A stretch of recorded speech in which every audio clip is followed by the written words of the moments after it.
Good morning, everybody. At the outset, I thank organizers to give me opportunity to address this august audience. This is a black and white shot from a picture of a bygone aura, Pyasa by late Gurudat, and that shows a beautiful interplay of light and dark. If photography is to understand light and dark, perhaps diabetes management is to understand hyperglycemia and hypoglycemia, peaks and valleys of sugar. If you see the historical perspective, after the discovery of insulin SU, we found the drug with immense potential. At the same time, we came across the problem of iatrogenic hypo. Hypo has been recognized as a potential cause of death since the introduction of insulin, particularly due to cerebral damage. The roadmap of today's talk will be the burden of hypo, basic facts, why diet control, consequences of diet control and accompanying hypo, how patient reacts to hypo, prevention hypo, and revert barrier. In US, a burden of hypoglycemia is enormous, approximately 5 million visits to hospital, incidence 4 lakh per annum. Yearly cost of managing hypo is more than $40 million.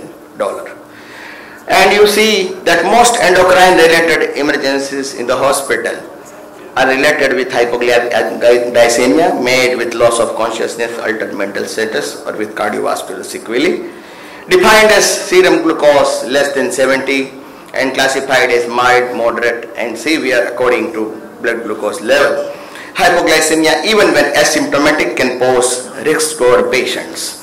And if you see the cause of it, it is imbalance between factors raising and lowering blood glucose levels, like food and counter-regulatory hormones increase blood glucose, while insulin, oral medicines, and physical activity decrease the blood glucose. If you see the pathophysiology, first defense is decrease in insulin secretion. Glucagon and epinephrine then stimulate hepatic glucose production, and gluconeogenesis becomes primary source of glucose later. Rapid pause may cause release of counter-regulatory hormones such as epinephrine, causing nervousness, anxiety, nausea, and vomiting. What are the determinants of hypoglycemia and type 2 diabetes? Missed or irregular meals, physical activity, longer duration, advanced age. Hypoglycemia unawareness syndrome, renal dysfunction, use of potent drugs like insulin or secretagogues, and self-administration of higher dose by a patient, which we come across every day. So friends, $1 million question is, why diet control of diabetes? We know that early intensive control of diabetes has been much talked about. So what is the necessity and what are the risks? Current treatment goals for glycemic control: by ADA less than 7, ACE less than 6.5, and IDF less than 6.5 are quite tight, as you know. But there has been a concept of metabolic memory, which shows that tight glycemic control achieved early on will save the patient from complications even after many years or later in life. And this intensive glycemic control will benefit the patient for not only micro but macrovascular complications as well. In order to have good metabolic memory, treatment intensification should be from the very beginning, that is onset of diabetes. And this treatment intensification is not without risk. When you start the patient on diet and metformin, there is hardly any hypoglycemia. But once you put him on SU or insulin, you come across hypoglycemia. And this risk which we are talking about have come to light by several prestigious trials where attempt was made to achieve ideal control of diabetes by all possible means. And one such trial was DCCT, and you can see that not only in intensive control arm, not only total but nocturnal hypoglycemia were more, and rate of severe hypoglycemia increase as HbA1c level decrease in patient with diabetes. This was also with DCCT. So what is the impact of intensive therapy of diabetes? You can see the summary of major clinical trials like UKPDS, DCCT, ACCORD, ADVANCE, and VADT.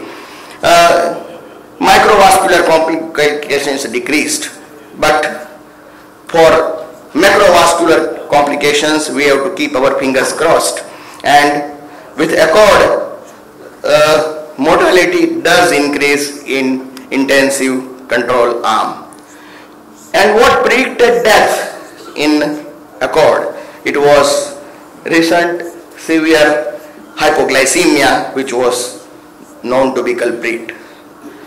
Not only in this trial, but Accord, Advance and VADT, all the three trials, intensive control arm had more severe hypoglycemic events as shown in this graph. So friends, intensive glycemic control, whether it is friend or a foe, cardiovascular or any other benefit from intensive glycemic control has become a debatable issue. And intensive glycemic control definitely increases incidence of hypo, which can be severe. On the other hand, it is likely that this rapid change in glycemic status can precipitate ischemic heart disease. And so nowadays we think that there has to be some nexus between hypoglycemia and cardiovascular risk. And there are mechanisms like endothelial dysfunction, sympathotrenal discharge, blood coagulation abnormalities and inflammation, which can lead to cardiovascular disease. And hypoglycemia and rapid changes in glucose levels may be associated with cardiac ischemia.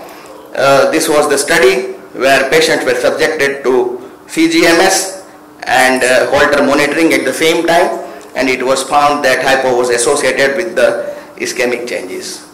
Severe hypoglycemia may cause a prolongation of QT interval in patient with type 2 diabetes, and this can lead to increased risk of arrhythmias as well. There can be autonomic neuropathy induced decreased baroreflex activity and impaired vagal cardiac modulation, and this can lead to attenuation of vagal protection against sudden arrhythmic death as well. And not only arrhythmia, but hypo can also lead to progressive neuroglycopenia, cognitive impairment, coma and brain death. Severe and prolonged hypo increases morbidity and mortality. It is well known. It is the cause of 6 to 10% of death in people with type 1 diabetes, and fetal hypo is not limited to type 1 diabetes. Cases of fetal sulfonylurea related hypoglycemia have been also reported. What are the neurological consequences of hypo? Short-term consequences: cognitive dysfunction, confusional state, seizures and focal neurological deficits. Long-term cerebrovascular events like hemiparesis, vegetative states, epilepsy and psychosocial problems can occur. Hypoglycemia-induced seizures could conceivably increase the risk of sudden death, which is more common in epileptic patients, and there are similarities between the syndromes of night death in diabetes type 1 patients, dead in bed syndrome, and sudden death in epilepsy. The other very well-known entity, hypoglycemia unawareness syndrome, it affects 20 to 25% adults in type 1 diabetes and 10% in type 2 diabetes, and there is risk of severe hypoglycemia 3 to 6 times greater. How patient reacts to hypo? Patients are worried about the risk of hypoglycemia as shown in Diab Kerasia 2003, and 50% of respondents were anxious about the risk of hypoglycemia all or most of the time. So the barrier of hypoglycemia is felt by patient as well as caregiver. Glycemic control is worthwhile in patients with diabetes but is limited by iatrogenic hypoglycemia. And if you ask the patient what disturbs you most about your diabetes, the answer is not hyper but hypoglycemia.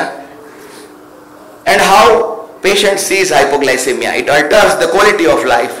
It can pose accident risk, anxiety, embarrassment, unawareness, rebound and weight gain. The impact can be substantial for patients. It can lead to anxiety and panic attacks, and behaviors such as overeating and weight gain can also occur due to hypoglycemia. Doctor also wants to avoid hypo and play safe, and so does not intensify the treatment. This is a day-to-day occurrence. Hypoglycemia facilitates clinical inertia in doctors and caregivers. And so naturally hypoglycemia happens to be the greatest limiting factor in diabetes management as perceived by patient as well as caregivers.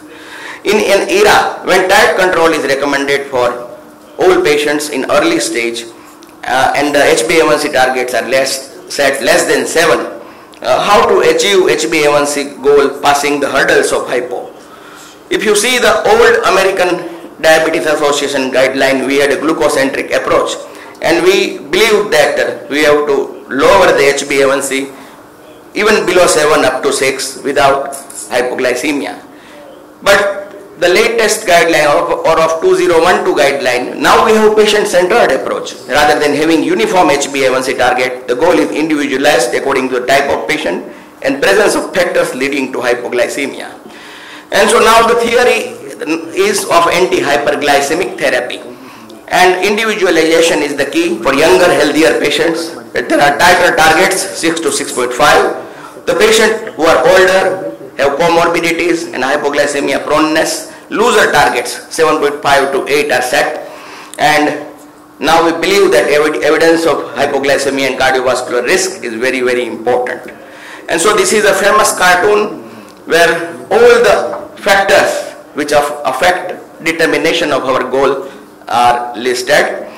So friends, if you see the latest ADA position, the old war cry, lower the better, like Karina's waistline, no longer holds good. Rather, emphasis is on avoiding hypo.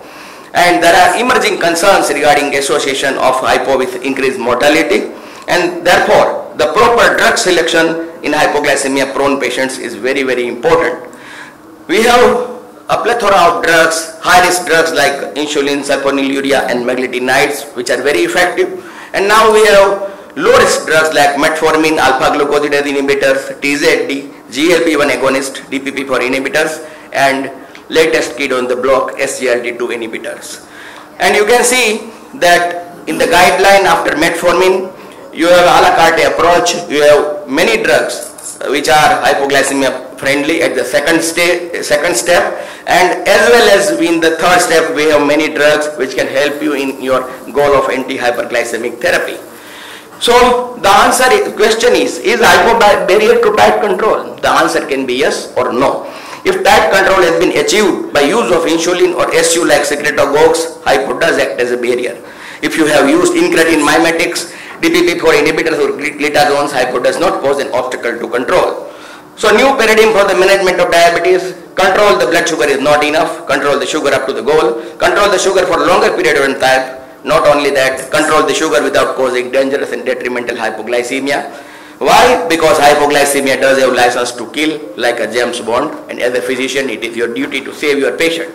To summarize, hypoglycemia has emerged as the limiting factor for achieving HbA1c target. Hypo can cause morbidity and mortality by CV and other mechanisms in a patient where tight control is attempted. Patient as well as caregivers feel the barrier of hypo obstructing better management of diabetes. Judicious use of newer hypo-friendly drugs and patient-centered approach are the best means to avoid hypo and acquire good control. Thank you. Thank you for your patient listening.